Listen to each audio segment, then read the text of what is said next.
Hello, everybody. Michael DeVine, Gray Matters Radio, a show that, like every good therapy session, operates somewhere in the world of the in-between, the gray. I'm your host, Michael DeVine, America's counselor.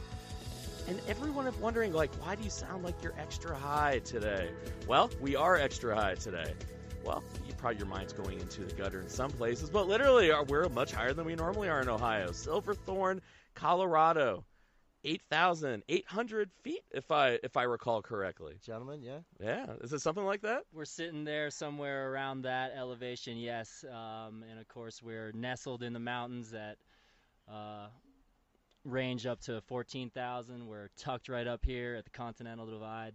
So the answer is yes, we are extremely high compared to being in Ohio. Yeah. And our studio is much different, isn't it, Dom? I mean, normally we're in the gray where it's, frankly, it's gray, and we have beer on tap, it's comfortable, but now we get a backdrop of fucking badass rails and, sunshine. We got like a river, and so I could get used to this. It's a little better view than the studio, you could say. Yeah, sure, it is much nice. I mean, and frankly, it was a rough night last night. I mean, I'm not saying I advocate going out and, overdoing it, but I mean, come on, you're with your friends, you're in Colorado, get away from Ohio, you're gonna have a good time, right? Oh, I always have a good time. We always do, right? So having this fresh air and get the chill outside, I'm not gonna lie, it's good for the soul and, frankly, my head right now. There you go. And did you have a good time last night? I had a blast, man. Yeah. Of course, I get to see my friends from Colorado. I don't get to see very often, once a year, maybe twice. Oh yeah. It was dope. I mean, we had a really good time. It was a good end to a good day, I think. Celebrating our boy. Kevin Sayler, what's up, my man? How you doing? Thanks for having me on, Mike. Yeah, no problem. We also got another guest, Zach Griffon. How you doing, buddy? Hey, good. How you doing? Thanks for having me on, Mike. Oh, no, thanks for coming us on. I mean, now Kevin is, one of the, I don't know if originators, owners. OG of the Rail Jam. He was actually one of the first guys to move out from Ohio and then started the exodus of the Ohio crew out to Colorado. He's put on this amazing event. And we'll have Teddy on a little bit later. He's also one of the co-originators of this one. And so Kevin did So was Z. Yeah? Yeah, Zach. Yeah, let's say Zach, I mean. So, Zach, what do you kind of do, man? So I hear you're a Western Snowboards team snow rider. You work for Western Snowboards doing a lot of their social media, digital marketing. You helped out with a lot of this out here. You've been out here in Colorado for how long? 15 years now. I moved out here in 2004. I'm from the White Mountains in New Hampshire. Oh, wow. And came out here on the snowboard path. I was a competitive boarder, did the East Coast things like the U.S. Open and all through the Nationals, and spent my time as a young boarder doing all that contest stuff and so on, and moved me out here towards the big jumps of Breck and Keystone and so on. And, now year 15, pretty amazing. Time flies. Well, the thing is, and Kev, I want to get your opinion on this one second. One, I've already talked to you, and two, Zach seems kind of dope, right? But the thing is, so what would make? Because I'm hearing the same story over and over again. It seems like Colorado seems to be full of people that aren't necessarily from here, and people are moving away from their families. They're moving from everything that they knew, maybe even picking up, not even having a job. I'm going to come out here. What is it about? Is it the sport? Is it the energy of Colorado? Why are so many people leaving and coming here? There is certainly a culture of that, the great shred pilgrimage, the great migration to points westward. On the east, there's, of course, limited size of mountains, snow quality, shorter seasons, this and that. And then, of course, the terrain parks here are the mecca in a lot of ways, or in California, like Mammoth, or even up in Canada and Whistler and so on, people will migrate from the east towards BC or Whistler. It's really the adventure that is snowboarding kind of starts in a lot of ways when you take a step outside of your door, outside of your comfort zone, outside of your state, And the thing is, I think people don't really understand. I think unless you do it, you don't understand, which that's the problem, because a lot of people don't get it, aren't going to do it. What is it that people should understand about what the sport means to you and why you would, center so much of your life around this sport? What does it mean to you, man? For me personally, it's everything. I mean, it's been my saving grace. It's been my magic carpet. It's been my samurai sword. It's been my route to all adventure, almost all of my friends. It's my identity and my self-awareness. It really stems from that piece of wood, that toy, and it's become so much more. Really, in the connections that I've made through it, like it connects you, and you can fly on this board, and the endless search, the endless stoke, and kind of the fountain of youth. That is your board and riding. Fountain youth is right, isn't it? Well, I like the samurai sword. I don't think I've ever how we heard stay anyone young. say like boarding is like my samurai sword. It's like probably one of the dopest things kinda I've ever. sweet. I wish I could borrow that, but I'm not. I don't think I'm cool enough to use that. That's trademarked. That's trademarked. That's Z. That's all Z on that one, man. Okay, now Kev, so now you got an injury, man. And unfortunately, your injury didn't even come from snowboarding. And so when I'm hearing you've talked about what the sport means to you, and I'm hearing everyone talk about it. What is it like for you to not have that in your life right now? And then what does this event basically mean to you to kind of help with that? The one thing about this event is, I'm able to see the smiling faces on everyone that comes out. So, that to me, that is my snowboarding, It's not just about me ripping down the turns. It's about seeing my fellow competitors, my fellow friends, get out here and enjoy the stoke of Silverthorne hosting a rail jam. I'm going to see people flip. I'm going to see people spin. I'm going to see people push themselves to the limit today and try things they've never tried. Yeah, and the youngsters are here, and it's like a really awesome feel and vibe. Everybody is really supporting each other and stoked on the town that they live in, and just to have an event thrown by the town in that way is so cool. No entry for certain aspects and prizes all the way through, and And that's what I think it's awesome what you guys are doing. It's not like this is like we're gonna make like a killer amount of money. It's like this is about getting our passion out there. And I think it's now, Kev, for you, does it soften the blow? Now that you're okay, I'm around it, I'm sharing it. I can't actually do it right now, but is it helping out just having this event? It definitely makes my head a lot clearer, having an injury, being out for 10 months, only being able to get on the snow a couple times this year. Even that one time out made myself the happiest person ever. It was like I was first strapping in for the first time. The one thing about this event is, it brings back those memories of, the first time I ever went out, the first time I ever saw somebody hit a handrail, or myself doing my first flip. It's challenging. Yeah. It's we're gonna have over 500 spectators today. We're going to have over 80 riders. We have a snow skate contest today, too, which is totally new this year. And I got Z Griff over here running the mic, so I get to sit back and relax today. I know. I'm excited. I appreciate you guys taking the time. So I know you guys are busy. I know you guys got to go and actually, run a fucking event. But thanks so much for doing this. We're fucking proud of you, man. Representing Ohio. Zach, you're representing North New Hampshire, right? East Coast. Yeah, New it's all Hampshire, East and Coast all right things here. snowboarding. All right. Yeah. All Yep. right. I'm a citizen of the world. Yep. An OG. But no, you guys, we appreciate you guys taking the time. Go out there, run this event, kick ass, and we're going to have some beers later on, all right? Most def. Yeah, we'll stop in later and chat with you. Thanks. All right, gentlemen, Awesome. you guys Thank have a you, good time today. Oh, man, so you having a good time out here? Are we on? Oh, we're on, yeah. Oh, we're on. Yeah. Oh, hey. Oh, we're always on right now. Mike's always on. Yeah. The way I figure is that, when you kind of come on location and stuff like this, Right. you don't really know what's going to make good radio, what isn't. Okay. So my whole thought is let's get fucking everything. And then if whatever's good, And we you keep. can just edit and cut out and whatever Yeah. works. And okay, yeah. This is kind of cool. I mean, this Okay. is our third year? Well, third year in Colorado for Yeah. us, but the second year for the Rail Jam, right? I know, yeah. So, yeah, it was. It's been super cool to see the transformation from last year to this year. I know we've said it, but really makes me proud of Kevin and Teddy. It's to cool. see them out here doing their thing, man, and especially their two Ohio boys who have come out here and changed their life. And I mean, I know it's and the fact that it's still received well by the community. They're Coloradoans. Is that the proper term? We'll roll with that. Coloradoans. Coloradoans, Yeah. I guess. I don't Yeah. know. We probably should figure out what the proper term is. I think that's a preferred nomenclature. I know, We can right? roll with that. Yeah. So yeah, now I'm looking out. I see Callum there, just chilling, competing today. Having my other Ohio friends out here, my other Ohio family.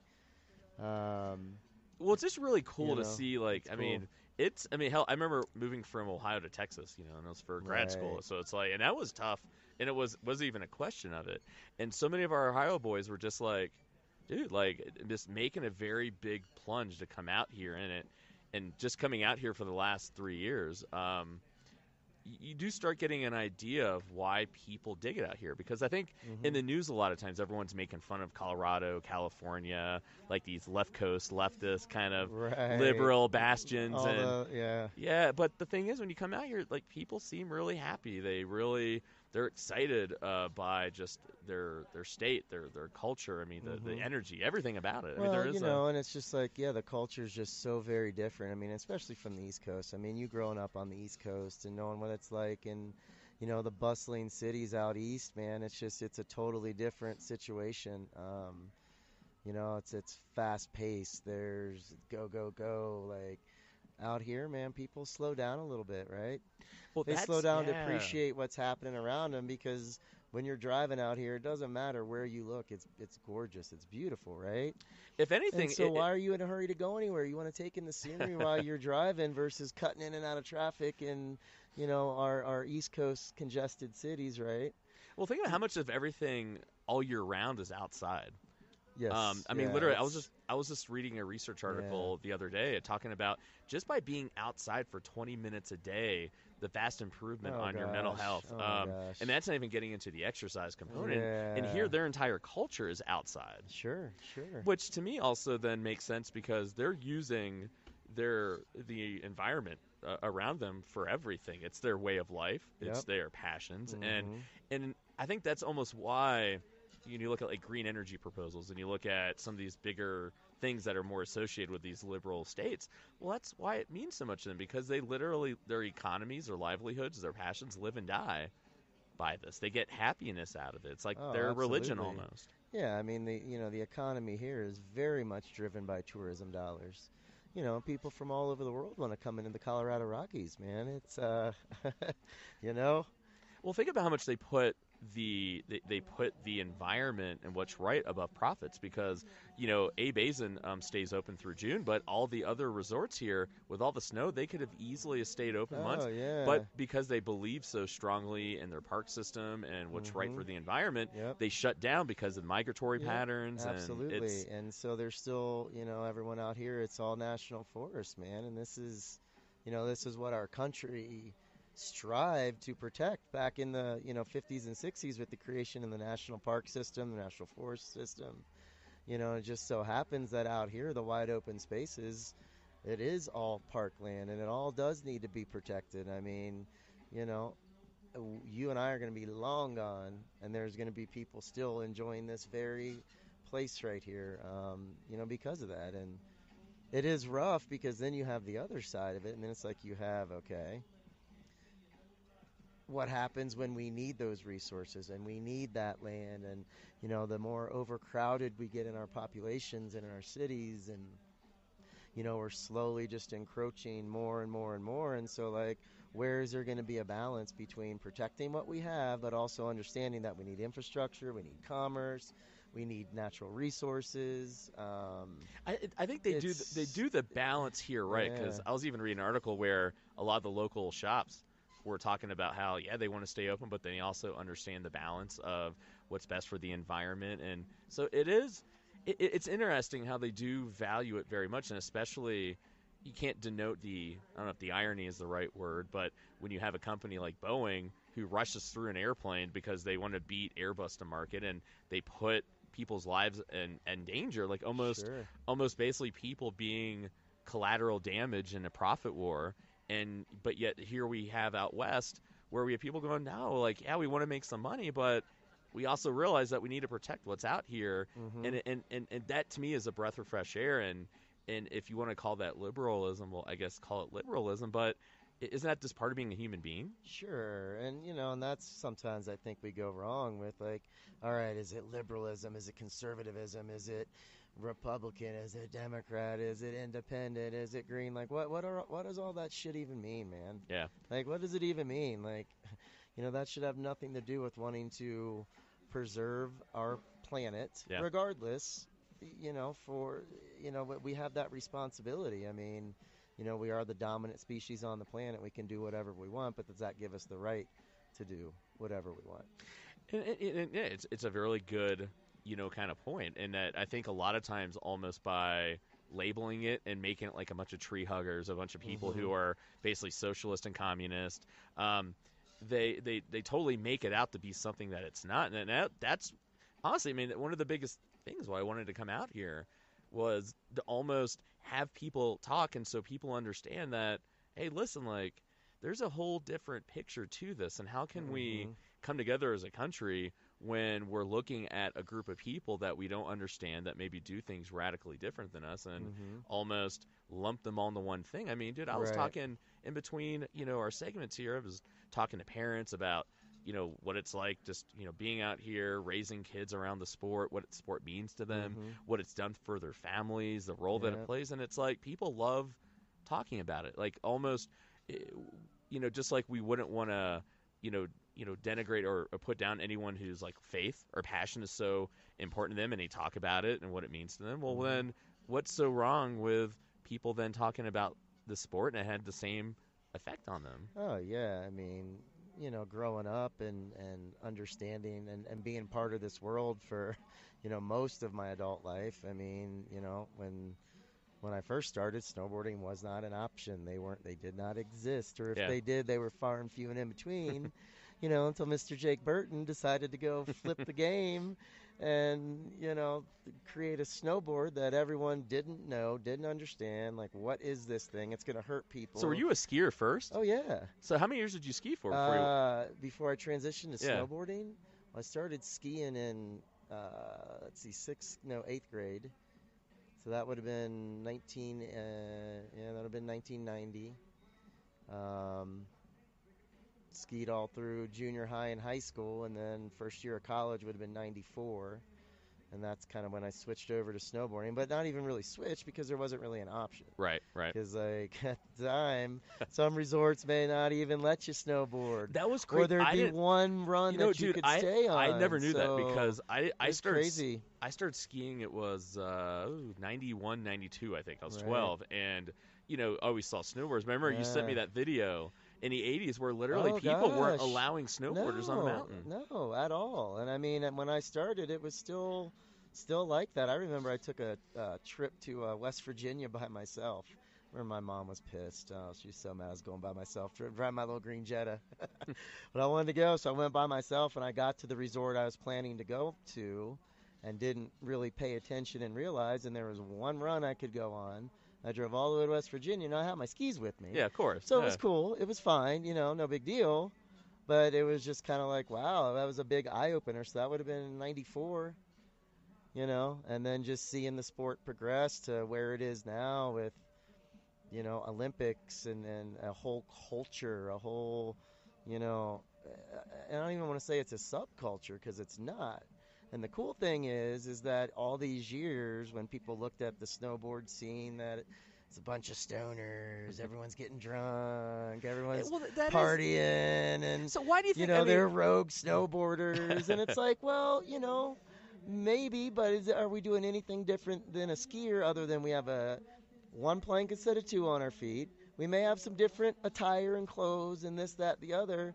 But last time I checked, there's been bars at ski resorts going all the way back. Probably a lot before of it has snowboarding was even around. So, well, do you think a lot of it was the similarity to skateboarders though? Because skateboarders were the ones who kind of like the punks. Well, it's the same thing. I was a skateboard punk too. So, and that's what I always kind of assumed. That's kind of why. But the thing I always I thought was very hypocritical is that for basically every 4 years, everyone cared about snowboarding and skiing and and then all these like rad. People that were allowed to be themselves for once rather than that clean-cut polish. Everyone loved it, but then outside of that 4 years, then it's like people all of a sudden don't realize at all what it's like and what it is and what it means to people. And it's like, it's like, come on, if you can root for it and root for your country every 4 years, like, well, why not then understand that, okay, there's obviously a lot more to this sport than just. Sure, absolutely. So for you, like, what does it mean to you? Like, why is it? I mean, we make these treks, right? I mean, whether it be we've done a Tahoe, we try to squeeze in a couple hours of skiing on the weekend. And me being a dad, I really push the envelope. I mean, like, what does it mean to you? Like, why? Like, what is it? Well, you know, for me, it's the freedom and the connection. You know, it's just me, myself, and I, and my natural environment that's around me, and it's soothing, it's grounding. It helps me get focus, helps me get my chaotic brain that is always in a freaking million directions at all times. It's the only thing that soothes that part of me that on a normal basis creates stress in every day, all day, every day. You know, my brain it's wired that way, and it's rough. And for people like me who can understand what that means, you know, this is that piece of therapy that for whatever it is, it calms me. I just like hate that. It's like if we're like, you know, and my wife's not like this. I imagine in my head she's gonna give me a hard time about it, so I just assume. Right. But she's a lot more understanding about it. But like, Sure. I think it's like, well, if I want to go bike riding, you know, like ride my mountain bike tonight, get some exercise. Or I'm gonna go downstairs Right. and go on the elliptical, or I'm gonna Right. go on a run. It's like, oh yeah, exercise, right? Mhm. But then why is it? Hey, I'm gonna go to Mad River this weekend. You know, then all of a sudden it's a different kind of connotation. But it's like, well, it's the same damn. We're still, yeah. It's the same damn thing, right? Because I know for myself, you know, I mean, I think it's kind of one part, kind of like you. It's a place where my whole life, my whole career is about being in my head, thinking about other people, Oh, thinking yeah. about all, and then Your brain is chaotic just like mine. yeah, and there's something about you getting into this zone of where you're just, and I can't describe it. Like you have these moments where, especially when you're on top of your skiing, your snowboarding, Yeah, and you when just, it's like everything disappears a when little you're bit. in the flow. Yeah, I mean, dude, when you're it's, Jedi status out there, man, like there's no better feeling. yeah, dude, to be up there and get off the lift. You're up at the top waiting to drop in, and you know you're killing it for the day. You know you're in shape. You're feeling good. Everything's great. You know you're about to go kill this run. And it's just it's like, a satisfying. it's freedom, man. Yeah, it's freedom. And there's a certain satisfaction. I mean, yeah, I give it. There's an adrenaline rush to it. So let's well, not of be course. naive, I right? mean, you know, my life is based on adrenaline stuff, as my mom and wife will tell you all the time that they both don't understand why no, I don't believe I'm that. 43 years old and I still try to do all the things I did when I was 15, 16, you know, taking up skateboarding at age 40 again. But I think we all have like, there's my wife, your sister, Lisa, like, huh? Yeah. You're going to start skateboarding again? But and the thing is, with Decker? Like, what are you thinking? Like, hey, sorry, you know? You have those. I mean, just like with me embracing, it's just like that. Yeah. But there's the thing I think I also dig about it is that I think the danger of life is when we only stay in our comfort zone. Sure. And there's not a lot of things you can do in the world where you can put yourself out there. And I don't know if this is going to work or not. And you're going to get instantaneous feedback. But not only that, let's say you screw up. You have an ability to sit there and go, why did I screw up? And I'm going to go try and make a difference this next run. Yep. And that is something that is really rare and cool, and something I think is missing, I think, from a lot of people's lives. Kids nowadays don't ever want to do anything that might cause them to fail, and that's where I think there's a beauty in these sports. Let's rephrase that. Is it really that the kids don't want to fail, or is it that their parents are holding them back? Well, because I look at my world, and I look at some of the kids in my world, you know, and these little kids out here shredding and getting it and doing it, and they're not scared, and their parents aren't holding them back. Yeah. So, you know, fear is perceived, fear is created, right? So if you're never taught to fear something from a young age, you're never going to know the difference. You're not going to say, I should be scared to do that activity. Well, there's definitely a big parent reaction. And I'm not a parent, so I can't speak from that space.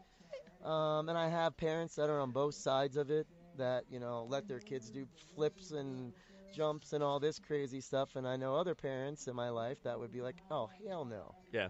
There ain't no way my son or daughter is going to even get. Well, there's no a fear. I mean, because I think there's a lot of parents, like there was a generation of parents where they were so afraid of bad things happening to their kids. It's like they did everything in their power to come to their rescue and help them not do something. And that to me, I think, was one of the bigger kind of problems. And so it was interesting because I was talking with a parent of a couple kids who are in this event, and we were kind of talking about that, of like how far to push them, how hard not to, getting out of our comfort zone, what it's like as a parent. And you get the sense of the parents that are doing it right, they try to find that balance. Sure. You know, if the kid doesn't want to do something, it's like you kind of want to push them. It's like, come on, you got this. A little bit, right? But then also understanding like where there's a line that gets drawn, and understanding, and as long as you're making it about them and what's best for them, and not just what's best for you in the moment or best for them in a moment, but in a bigger picture. Right. You'll make some bad decisions, but at least you can learn from it. So I once again, I think there's a beauty, in that. Like, I don't know. I remember when I started getting back into skiing, like, you pushed me a bunch of times where I was just like, shit, I don't know. You're like, come on, man, get up. I pushed you way past your comfort zone. And I mean, there were times where I think I somehow got ahead of you, and I'd be like, I remember Decker and I were like laying on the ground. You're like, well, I mean, you can sit there, or you can come up with me again. Yeah, I remember which that. Was, which I remember was pretty much code for get your ass up. Yeah, and you push yourself. When I'm on my snowboard, I am, especially, being out here, it's different. Being at a big resort is very much different. It's daunting, man. Than being home. So it's like when I'm out here, man, that's why I said I go into Jedi status. I'm just in the flow, and I need to be on my board. Don't you envy be moving? Don't you wish you could be as confident as we are in the East Coast? Wouldn't it be? Imagine what it feels like to be like that out here. Or the thing is, do you think? And I'd be curious to ask a couple riders out here about this, like that.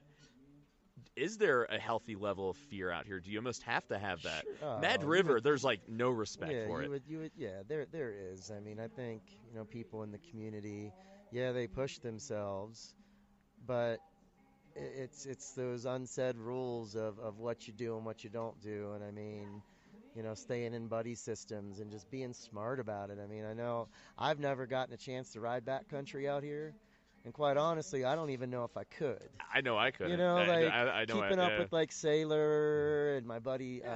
If we lived out here, man, it's different. If we lived out here, because they are radically different conditions, right? Well, just the conditions, just the altitude, just the whole everything, all of it. Like one of my best life stories that I love, even though it was one of my most scariest life moments.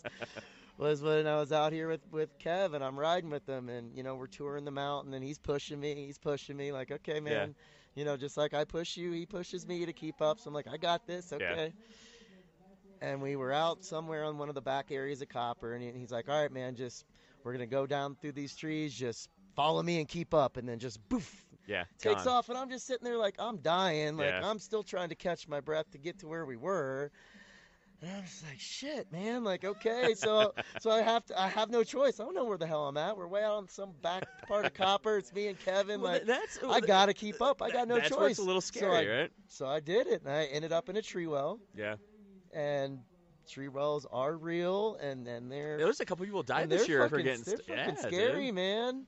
I mean, I was freaking out. Like, I had to mentally calm myself down and mentally breathe and control myself to not have a full-blown panic attack, to be upside down, buried in snow under a freaking tree with the snowboard on, like.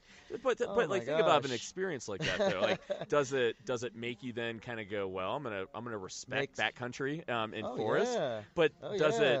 And it motivates me and makes me feel alive. Yeah. And like that's the thing. Like Lisa, my wife, and my mom hate when I say those things, that I push myself to do these crazy things, because for me, I need that to feed my soul to feel alive, man. And I think that's... And if I don't, I'm incomplete. So I have to do I don't know. My brain doesn't allow me to. It's about doing it responsibly, right? Search for that. Well, and that's what I think, and that's the challenge I think of coming out here, is that the conditions are so radically different than what you're used to that you have to learn an entirely new, different type of snowboarding and skiing. And, and I think the thing is, that's where I think this year I'm actually really excited, because this is our, once again, a third year coming out. And it's like, for once, we've seen a lot of different conditions. Sure. And it's be able to make adjustments. Like, I remember last year where we had a lot of that spring snow, and it was just, man, that was rough. And I remember being so angry at first, but then I was just like, I want to beat this, right? Yep. Then I remember my last day, my legs were done, right?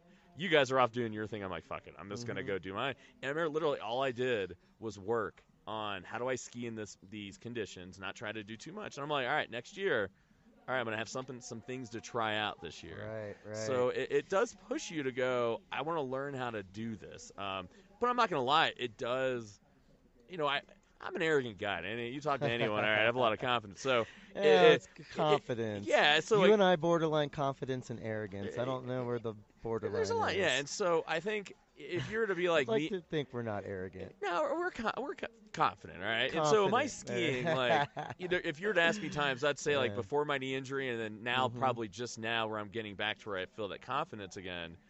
It's weird to be so confident in one area, like where it's like, dude, I know I'm one of the better people on this hill. Okay. And I use hill for a reason. Well, true. And then coming out to these mountains, all of a sudden going, it's humbling. It's humbling. Like, humbling all right, for an Ohio boy. But I want to learn to get better. I want to learn how to do this because, I guess it's probably the running joke probably. East Coasters who come out thinking they're badasses and they're sucking and win by the end of their first run. Oh, yeah. Went out the night before, had some beers, didn't hydrate, didn't prepare to be out on the slopes, And it doesn't help getting older. We have to really. That's true. Like, literally, last night I'm thinking in my head, like, okay, how much water should I have in between beers? Yep, I know. But then seeing these kids out here going up and down that damn hill, I look at it going, I'm going to be sucking wind probably by the second time walking up there. And these kids have been practicing, all morning? Oh, yeah. And they're just like. they're warriors. And if anything, they're getting better as the afternoon is going on. These kids are just like warming up. Well, it's getting in the flow, man. You got to. It's that sport zone everyone talks about, right? Like now, when you watch kids like this at this age, right? Sure. I mean, what goes through your mind? Because I'm watching some of this. I'm like, one part of me kind of goes, like, oh, God, if I can get Eleanor to be like this dope, I can be the proudest dad in the world. But then a part of me then looks at it going like, these fuckers are better than I will ever be. And they're like a fraction of my age, like those little bastards. Oh, dude, like, the sport's progressing so fast. I mean, it's insane. But, I mean, it's inspiring. I mean, that's why I do what I do with my hero organization. I mean, when we started it 10 years ago, it was to, help kids who wanted to get into that sport. And as we talked about, not really potentially opportunities, not really welcomed, the stigma in parents' minds. And so, as our program's grown from serving just, our youth groups and some of our clubs that we work with, which is great, and it's awesome, and we love doing that work, of course.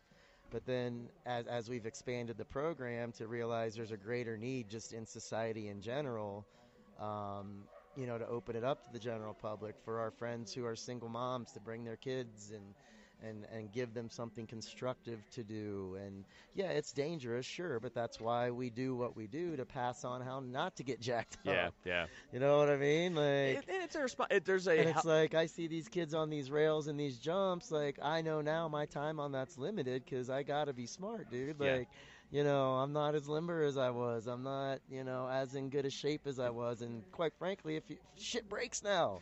That's right? the thing, like, these kids they're rubber, Yeah, I mean, and I remember those times in my life when I could do all this stuff and not worry about getting hurt. That's why I try not to crash anymore, because when I crash, it hurts. Yeah. Like, there's just the pain, and I think the worst pain is, like, sometimes you don't feel it, like, that at that moment.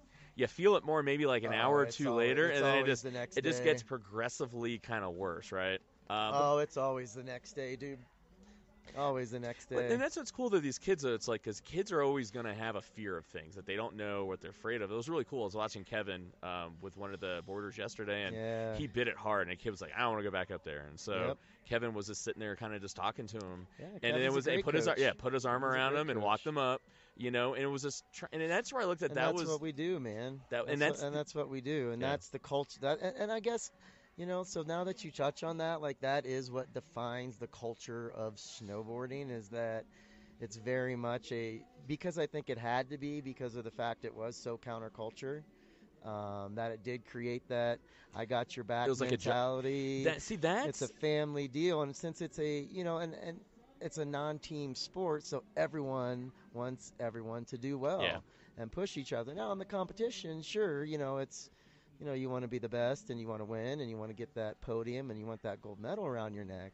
But at the same time, like, our sport and our community encourages everybody to go for it, and whoever wins, it's great. There is no, it's different than team sports where there's, and I'm not saying there isn't rivalries in this, and people may not like each other here and there, but it's a very different, it's a very different sports culture than, your traditional, American team sports, which nothing against those either. Well, and that's what I think at all. And that's a great point you kind of bring up, because I do think I think the sport definitely is getting a lot more mainstream, but I do think that is I never looked at like that, is that because it was kind of like this counterculture, because I don't now the thing is with skiing, I never really saw that. I never really saw everyone getting their back until freestyle started getting big. And so that's the cool thing happening right now. And I do dig that. And that's actually probably the thing I think I dig about the sport the most right now, is that, once again, everyone, thinks, the skateboard, the snowboard, but it's like, dude, these kids are, with the kids group that are going on now, all these semi-pro and pro guys are out there rooting them on. The second they get done, they're in their ear talking to them, they're picking them up, dude, in a world right now to where everybody's at each other's back, whether it be on Facebook, social media, whether it be on the news, everyone is looking to get an angle. Everyone's looking, I'm better than you or whatever. And then here's a group of people that are about supporting each other, building each other up. Sure. And all different backgrounds. Like me, I'm the skier, right? Yep. From Ohio, and it's like... but the thing is, now given, there is a little bit of a litmus test. We know some folks out here, so that probably changes a little bit. But the thing is, I think it always pays to know people. It does. But I also think that when you speak with a passion about, people don't even know you, and all of a sudden they turn to you and what's and that's a cool thing. But that, I think, goes along UK. It's like that kind of outlier mentality. We got each other's backs, because if people hear like, oh, you get it. It's like, hey, we're cool, Yeah, exactly.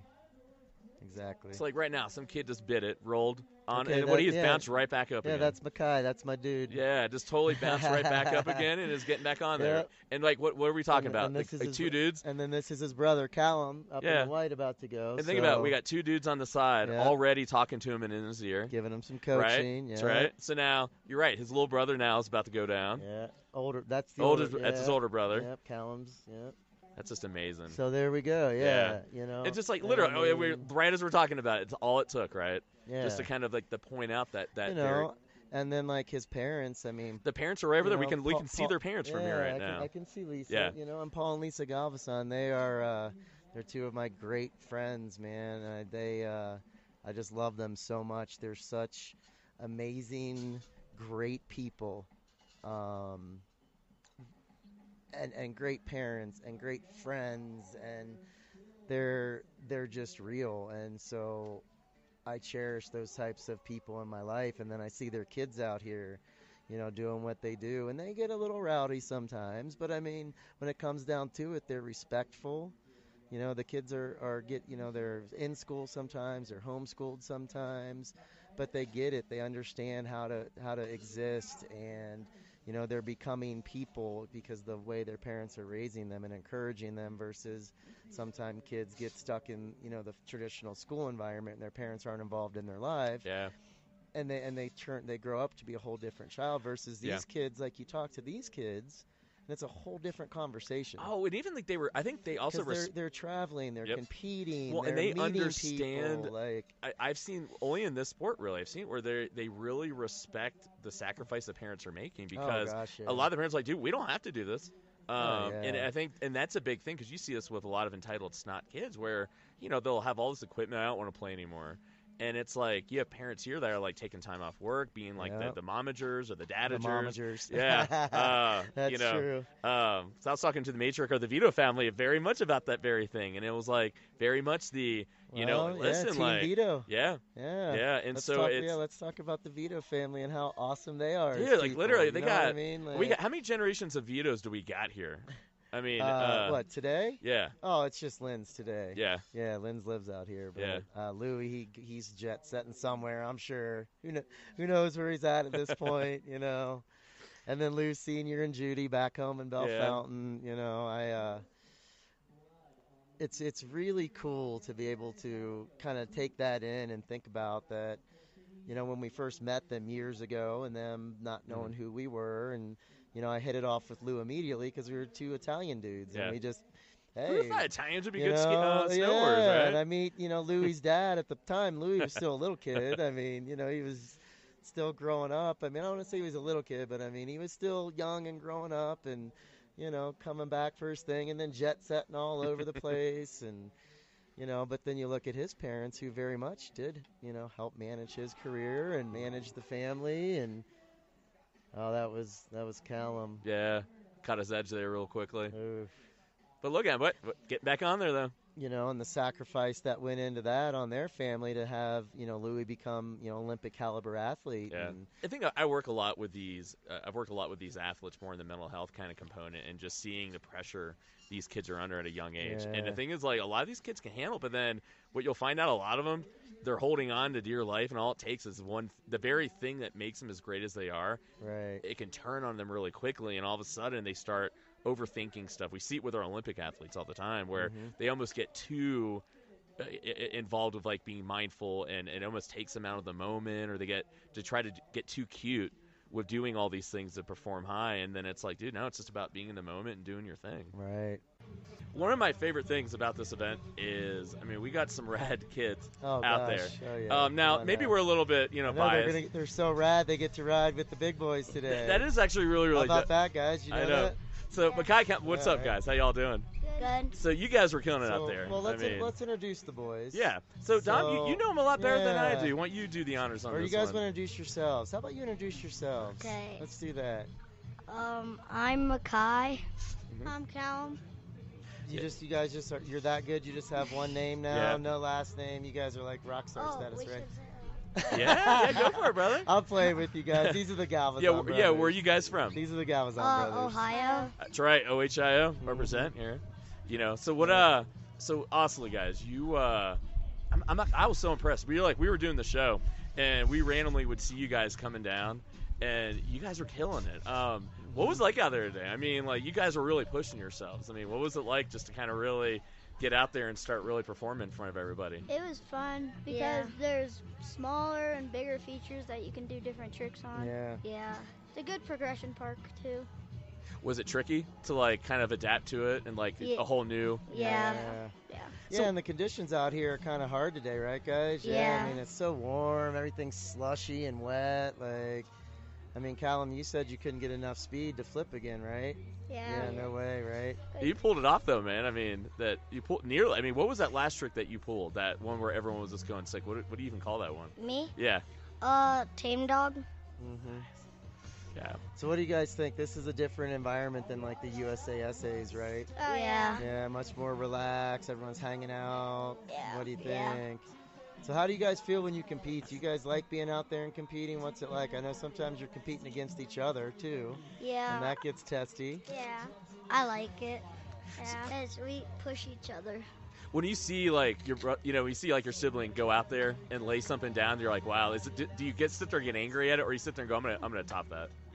Kind Come on, of. be Sometimes. honest. I'm gonna Sometimes. top that. Yup, exactly, Cal. Yeah, of Is course. that important to why you guys are so good? Just like you guys are really always in competition with each other? Yeah. I like to push him, and he likes to push me, and it's fun. Now, Yeah. now in a competition, I mean, you guys are competing against each other. Do you give each other tips, or is it every man for himself out here? I mean, like, sometimes we give each other tips. But for like big contests, everyone. Oh, no way. Like, Yeah, you want that going. Yeah, that's some right. little contests, we tell them what to Yeah. do. Like sometimes. this one. This one is a good one to tell what to do. Yeah. Oh, yeah. So is it intimidating at all? Like when you see a lot of these semi-pro, pro guys out here, I mean, is it kind of, I don't know, does it get in your skin, or if anything, does it make you perform? Like, sometimes I feel like I'm going to compete against them because I didn't know that there was amateur and pro, so I got, like, butterflies in my stomach. Yeah. Those butterflies are good things sometimes, I find. Like, yeah. it's like kind of lets you know you're alive and you're feeling a little nervous, but it's like something to overcome, right? Yeah. So when you guys like bite it hard, because I find a lot of times, and you guys are not this obviously, but a lot of times people they're scared of failing or they'll quit when they get. How do you overcome that? Because you're doing some gnarly stuff out there. I don't even think I would do. How do you overcome like that fear, or would you say is fear even too strong of a word that you fear? Well, like, I try it, and if I fall, I try it again, so I don't really even...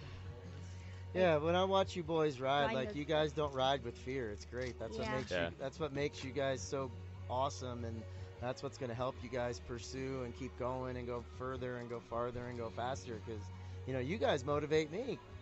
crap, you motivate your dad. Us old dudes trying to keep up with you guys sometimes, right? You know what I mean? Like, so it's awesome. Yeah, I think both of you ride without fear, and that's a good thing. So why snowboarding? So now I'm a skier, right?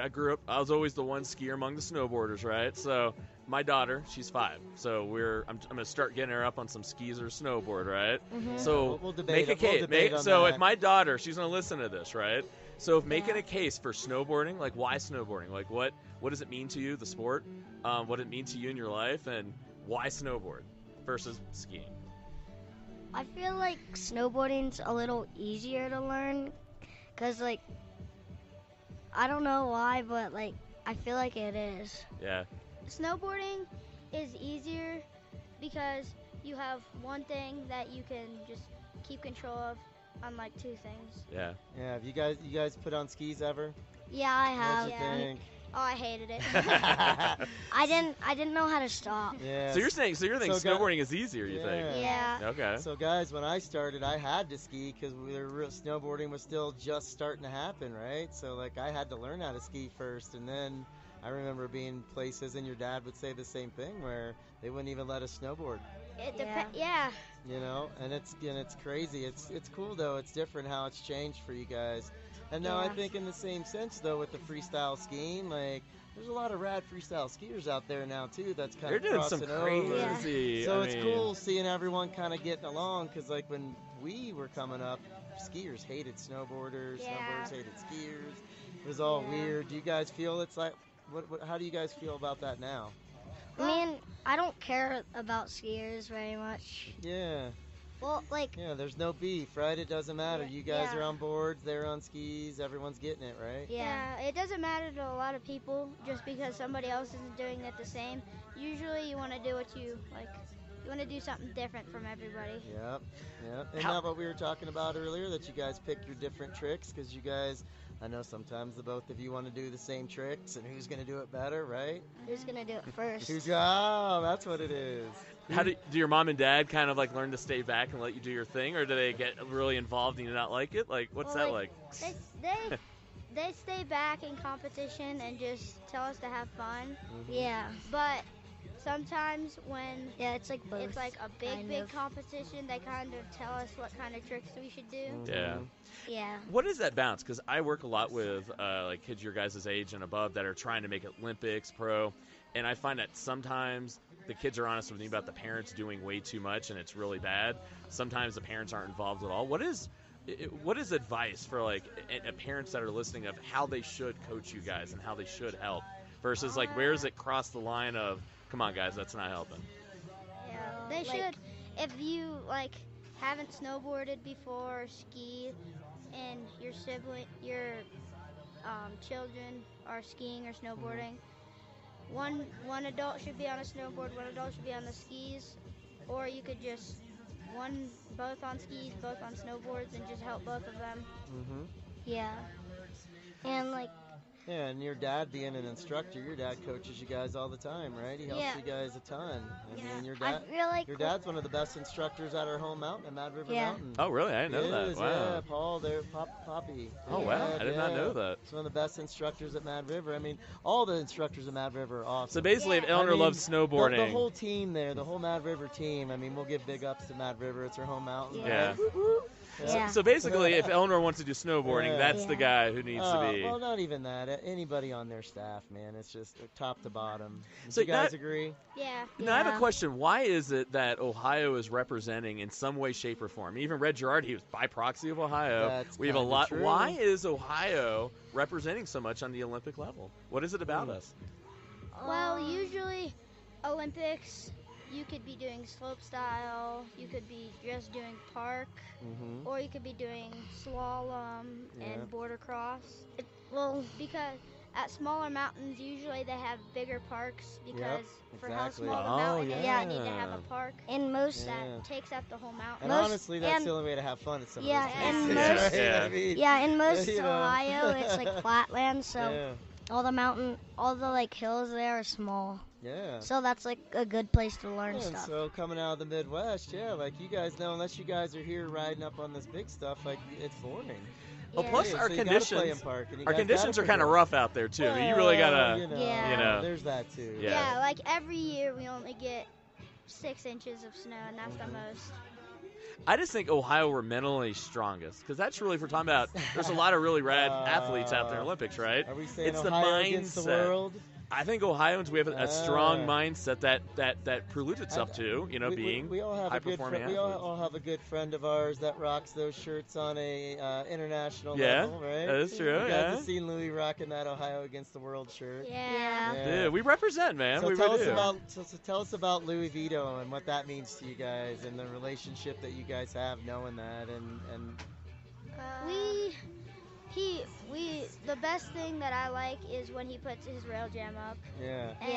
And I love how it's not, you don't have to pay money. You have to give like canned foods or something for the poor. St. Vincent Yeah. de Paul. Yeah. Food Does that pantry. mean a lot? Like your athletes that you guys look up to are willing to do that for the community and for free, just for the love of the sport? Is that like Yeah, really dope? yes. Yeah, Yeah. it's a cool access. I think that a lot of people don't get. Right. you know? And the fact you boys understand that and appreciate the fact that it's for a charitable cause. I mean, that's kind of. I'm impressed by that. You guys are like, yeah, but like these guys are wise beyond your years because your parents are dope, right? Yeah. I mean, let's be honest. how much does that play into it? Because I work a lot with kids, and I find that the cooler your parents are, not like cool, like popular, but like they really almost let you grow up, but then they let you know what the score is. Mhm. Is that helped you guys kind of be who you guys are right now? Yeah. Yeah. Oh, yeah, Because not all for you guys sure. rad out there. It's like even talking with you guys, it's like you guys get it in a way that I think a lot of people don't. So I think once again we're finding that snowboarders and skiers are not only rad, we're mature. We get along with each other. We understand like we appreciate like our environment and the nature and just you guys are killing it out there. I'm so proud of you guys like for coming out here with all these people out of your element and performing, coming on the This radio. is out of their element. You guys are almost OGs at this point, right? Yeah. Just say it. Come on. So you guys are OGs, right? Admit it. So Yeah. now, Hold up. I'm gonna give you Come guys, on. I'm gonna give you an opportunity. We're gonna close out on this one, all right? So 5 years from now, are people gonna know about you guys and how are you guys gonna be Olympics? Are you guys Yes. gonna be both in Yes. Olympics, Yes. right? There you go. You're calling it out now. I really hope. Just Yeah, say I yes, hope you so. will. You Yes. will. What? I All will. right. know you will. What Well- events are we gonna find you guys in the Olympics? So what? Slope style. Slope style. So what? Half pipe. Half five. When's the next There one? you go. 2024? The next- 2022? Next Winter Olympics. Where are we? Yeah. So 2022? You guys I be old think. enough I by don't know. then? Don't quote me on that. You put me on the spot. I don't have my laptop. Well, to wait a look it minute. up. Hold on. Yeah. Well, it was 20. Oh, wait a All minute. right, so Olympic bound, yes. All right, I so feel you like want to I'd do be- slope style and pipe. Yeah. Callum, what about you? I don't think do slope style and big air. Yeah, slope style and big air. No Yeah, I pipe, might though, be and then in- no, I, and then yeah, no also big air bigger, for but you. I might be in the one after the.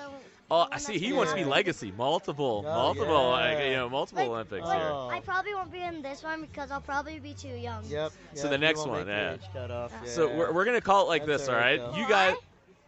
I don't know Uh, what the age cutoff I'll is. be 12. 12. I don't know. I don't. I'm We need to thinking do some it'll be the next. research. It might be the next one It for might- you guys. Yeah, we need to do Yeah. some research. But nonetheless, so I should have known this. We should have prepared. I know. mean, So man, by then, it's so here's all what my right. thought is, all We'll right? So admit it. so by then, you guys are going to be the Olympics, all right? By Yeah. then, our show's going to be huge. We're going to have you guys on again at the Olympics, and we're going to play back this tape going, you guys predicted it 4-6 years ago. There we go. All right? And Okay. we're going to hold y'all to it. You all will be there, all right? Yeah, so but what- keep on doing what you So- guys are so- doing. Yeah, so 2019, the prediction was made, right? Yep. Yeah. 419. Yeah. Yeah, All right. the I'm digging it. The Galvezon boys are going to the Olympics. I love it. That's I love it. perfect. You heard it here first. Yeah, And you guys actually- keep rocking it. Do everything actually- you guys keep doing and working hard because you guys are Anything rocking you guys it want out. to say closing out? Okay. Closing out. We're getting ready to close out this segment. Do you have any parting thoughts for our listeners? Anything you want to say? Anything you want to talk about? Something you want to encourage somebody else? A statement? If you're just doing the same thing like skiing or snowboarding, you should try something else. Maybe like skateboarding or Okay. mountain biking. Sure. I love sure. that. Yeah. Oh, So, yeah. I feel like if it's your first time or something, like if you keep trying and doing stuff and you can't get anything done, but like don't keep trying, don't Yeah. give up. So, I love that. Yeah, so Callum, I hear you saying be a well-rounded athlete, Yep. right? Be able to Get out of your comfort zone. Yeah, and be an athlete all year round, regardless of which sport may be your favorite, right? Do them all and stay in shape. And then, Makai, I hear you saying just don't give up. Yeah. I love That's it. the advice we're giving out to the world on behalf of you guys. Well, tell you what, out of our respect for you guys for what y'all are doing, I'll tell you what, Mad River next year, we'll record it, we'll film it. You guys are going to teach me how to snowboard. For the first time, I haven't been a skier that's a big since step. I was 12, and I'm 39, so do the math, all right? That's a big step. So I tell you what, I've never been on a snowboard in my life. If you guys will teach me, I will step out of my comfort zone. And in your essence, I will keep trying no matter how angry I get at it. Deal? Okay. All right, next year in Mad River, we're rolling to do this, all right? Okay. Boys, keep All on right, rocking, all Callum, right? Makai. Okay. Bye, guys. Later. Bye. That's right, you hear the music. It's the end of the show. But don't worry, we still have 2 more parts to go. That's right, we did 3 parts at Silverthorne. I know it's absolutely crazy, but frankly, we like it out here a lot, so we had to do it for 3 days. So join us on Monday for part 2, where we're going to be interviewing our awesome sponsors, Canada Group, Sammy Spezio, Dominic Busilla. And we're also going to be interviewing Teddy Goggins, one of the co-founders of the Rail Jam at Silverthorne, presented by Arapahoe Basin. So join us Monday, and then there'll be a third part even after that. So we'll see you guys then. And in the interim, you know how it rolls here. Next time someone asks you, hey man, you a Democrat, you Republican, you conservative, liberal, say fuck that noise. My ass is gray. All right, everybody. We'll see you on Monday. Peace.